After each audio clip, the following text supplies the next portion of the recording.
تعالى اوريك لقطة لزيزو في ماتش الاهلي ويانج افريكانز النهاردة، اتحداك لو شفتها او خدت بالك منها. بس الاول صلي على حبيبك النبي علشان انا وانت ناخد حسنات. تعرف ان زيزو ساهم في جولين النادي الاهلي النهاردة؟ هتقولي الله، ساهم ازاي يا معلم؟ ده اللي عامل الجول الاولاني اسيست محمد هاني لتريزيجيه، والجول التاني اسيست امام عاشور برضه لتريزيجيه. هقول لك لا، ركز كده مع زيزو. هنا يا غالي بص، زيزو بيستلم على الخط وبيدي الباص لمحمد هاني.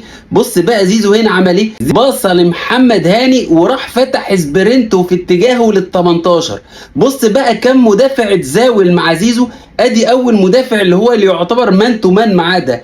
ركز حتى مع المدافع ده اللي يا دوبك راح برضه زيزو زاوله ورجع تاني. يا راجل ده حتى الثلاث مدافعين اللي على الخط هناك دول زيزو مزاولهم، لان هم معتقدين ان محمد هاني هيلعبها لزيزو.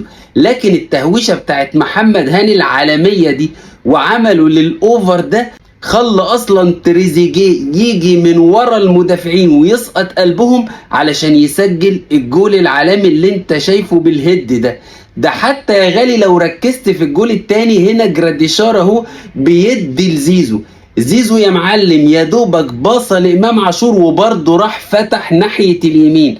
ادي المدافع ده برضه اتزاول، ولكن اول الكرة بقى ما جت لامام عاشور هنا راحت الفنان اللي لعبها من لمسه واحده وما تطلعش غير من امام عاشور. خلى الاتنين مدافعين اللي انت شايفهم دول ضربوا لخمه، بقوش عارفين اصلا الكرة فين، لدرجه ان هم سابوا مساحه الشارع اللي وراهم ده لتريزيجيه علشان يعمل اللعبه المفضله ليه اللي هي الار2 والجول التاني يا غالي.